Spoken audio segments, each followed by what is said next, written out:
Passo a palavra a Lucielena Bastos. Boa tarde a todos. Eu agradeço aos organizadores, nas pessoas do professor Paulo Sérgio Pinheiro e de Glenda Mesaroba e ao Neve pela oportunidade e o convite para participar dessa conferência. A fim de comentar a proposição deste painel, no sentido de como pode informar o judiciário e contribuir para o dever de identificar e processar violações de direitos humanos, o que proponho é analisar como a Corte Interamericana de Direitos Humanos tem formulado seus julgamentos relacionados às anistias latino-americanas e como tem fomentado o direito à verdade como sendo uma forma de reparação simbólica às violações cometidas em períodos ditatoriais. Neste sentido, algumas anistias já foram analisadas pela Corte Interamericana nos processos relacionados ao tema, e a Corte julgou essas leis de anistia inválidas e inaplicáveis. Condenou os estados que as tinham emitido e declarou ser a anistia uma violação fundamental ao direito internacional. A grande maioria dos pedidos oferecidos diante dessa instituição fundamenta-se nos direitos elencados na Convenção Americana de Direitos Humanos, incluindo o direito à justiça, o direito à proteção judicial, e, atualmente, esses casos fornecem a única análise sistemática e significativa do tema verificado por um tribunal internacional. O primeiro caso que eu gostaria de relatar para vocês, Castillo Páez versus Peru, foi submetido à Corte pela Comissão Interamericana em 1995, sobre a acusação de que o Peru havia violado a Convenção Americana de Direitos Humanos em consequência do sequestro ocorrido no dia 21 de outubro de 91 e posterior desaparecimento de Ernesto Rafael Castillo Páez.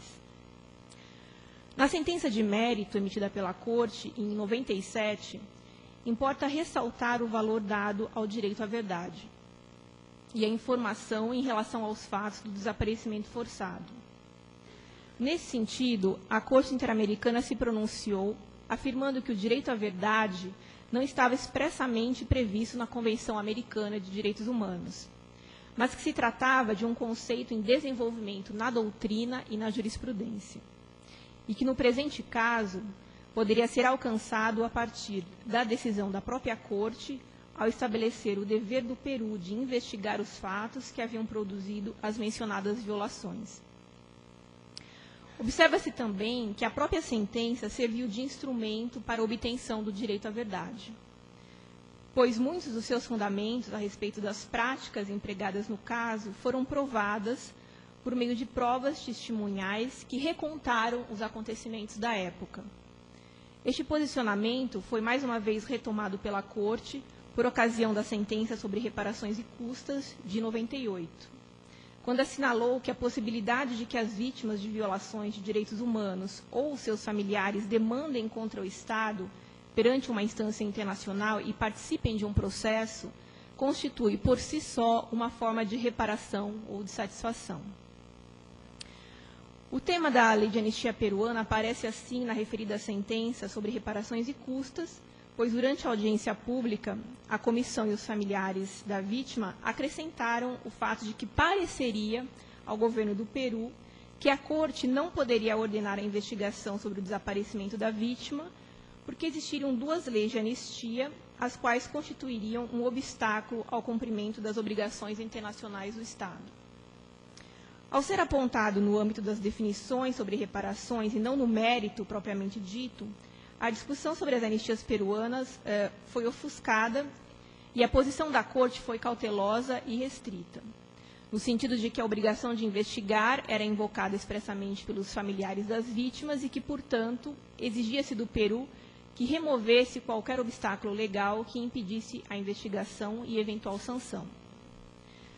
Tendo sido tão superficial a sentença sobre reparações no que diz respeito às leis de anistia, 3 dos 7 juízes presentes no caso resolveram apresentar votos em separado, a fim de enfatizar a complexidade e a importância do assunto no âmbito da reconciliação dos Estados.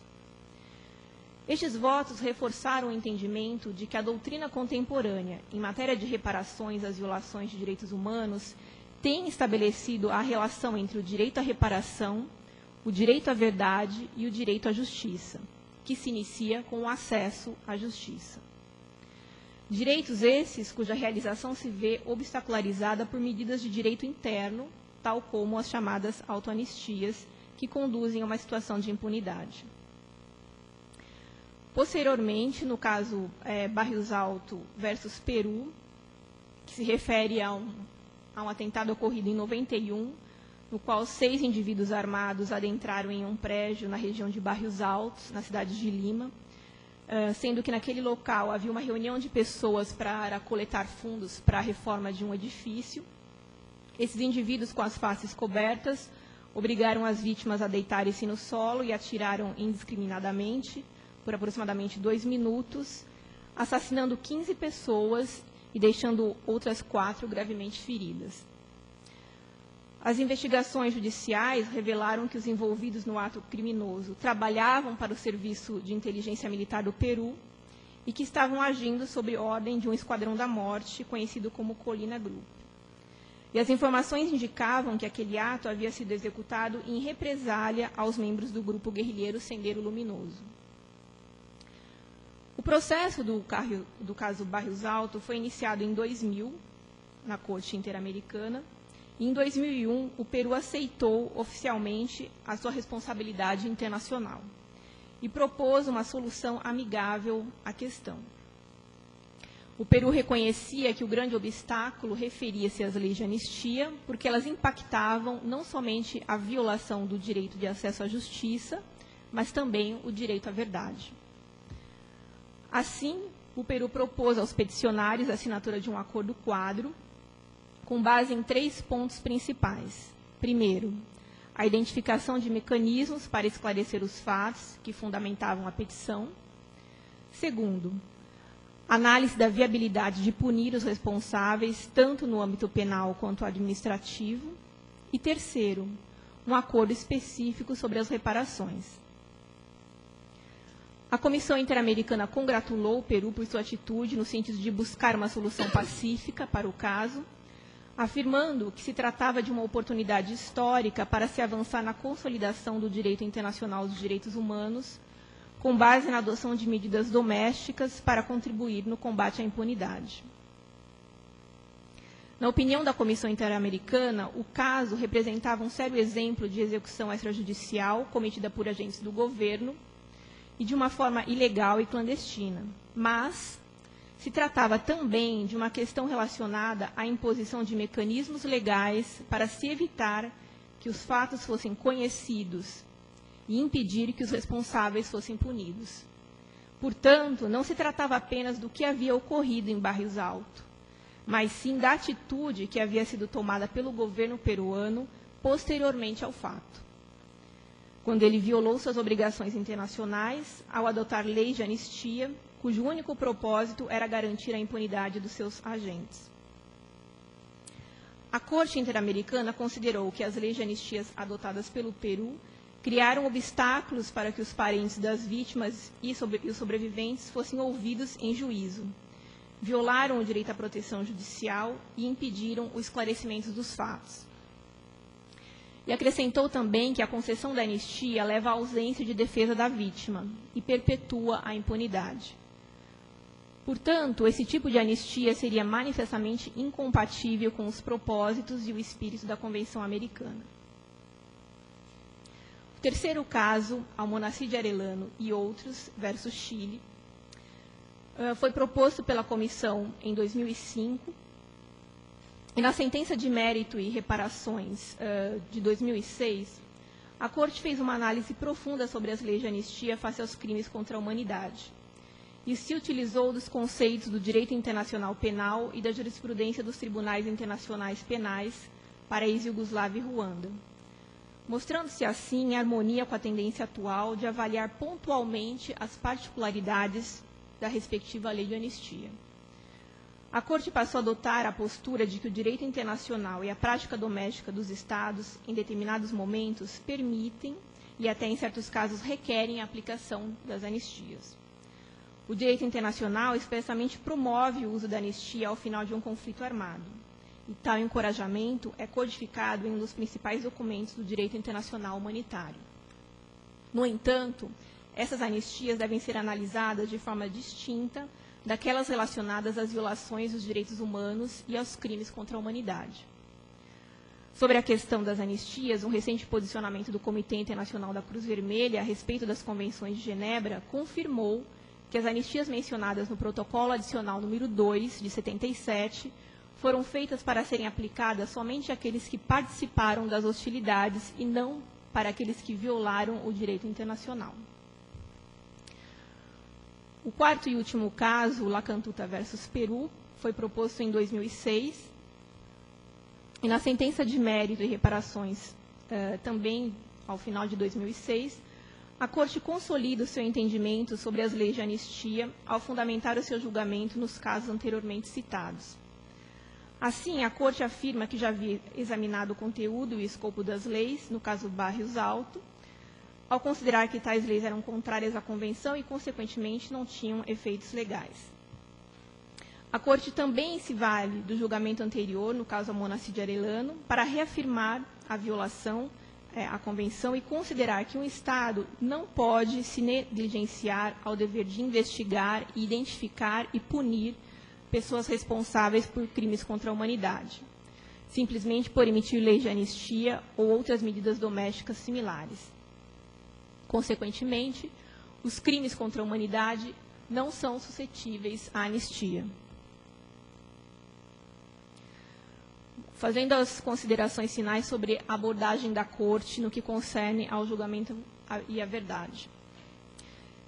Em linhas gerais, o que se pode observar a partir desses casos é que o julgamento é uma afirmação do poder da justiça e da memória, porque a memória retém o crime, mantém-no entre o que não se pode esquecer. Nesse sentido, aceitar as regras do Estado de Direito não é apenas se colocar em oposição à ilegalidade e à violência ditatorial, mas também se fazer algo a mais, pois o grande temor para a justiça e a memória é que o crime caia no esquecimento, que a passagem do tempo, tal como um solvente natural, liberte o perpetrador e enfraqueça a justiça. O julgamento seria, assim, um espaço que resiste a esse temor.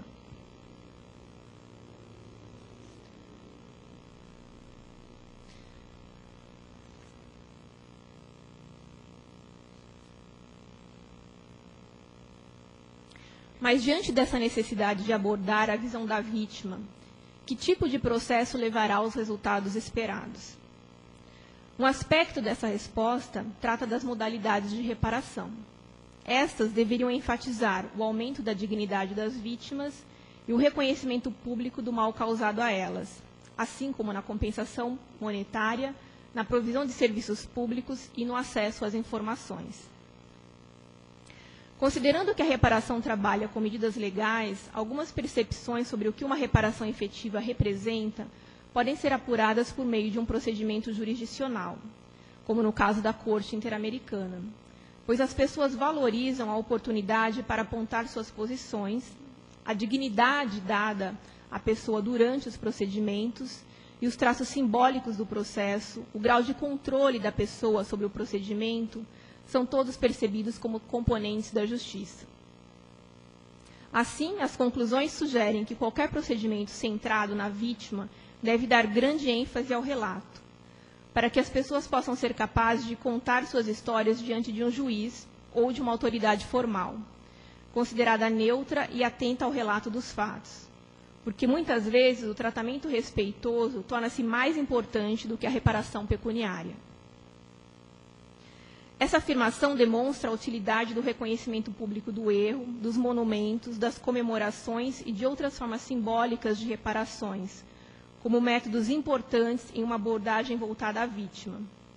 o que sugere que a compensação ou o encarceramento do ofensor unicamente não são suficientes. Há a conclusão de que os Estados devem ter alguma flexibilidade para alcançar as necessidades das vítimas. Concluindo, em um conflito em que sérias violações dos direitos humanos foram cometidas, a noção de justiça para as vítimas deve ser equilibrada com a necessidade de o Estado tratar de uma maneira efetiva e progressiva as atrocidades passadas e não provocar novas violências. Nessas circunstâncias, uma abordagem da justiça de transição, que incorpora anistias parciais, julgamentos determinados e comissões de verdade, pode ser, sim, um modelo muito apropriado. Nas palavras de Antônio Cassese, é preciso lembrar que o direito internacional penal é o ramo do direito que, muito mais do que os outros, versa sobre a agressividade e a perversidade humana. E ele também trata de como a sociedade encara a violência e a crueldade para tentar obstruí-las na medida do possível. Dada a magnitude dessa tarefa, não existe nenhuma resposta única para aspectos que tomam distintas formas de criminalidade internacional. Por isso, que uma resposta única, no caso brasileiro, como as compensações financeiras, parece não se adequar às expectativas da sociedade, o que motivou, por exemplo, a elaboração da presente conferência. Dadas as virtudes que uma comissão de verdade possa oferecer ao Brasil, é preciso se refletir por quais meios seria possível obter uma verdade que padece sobre o manto da anistia.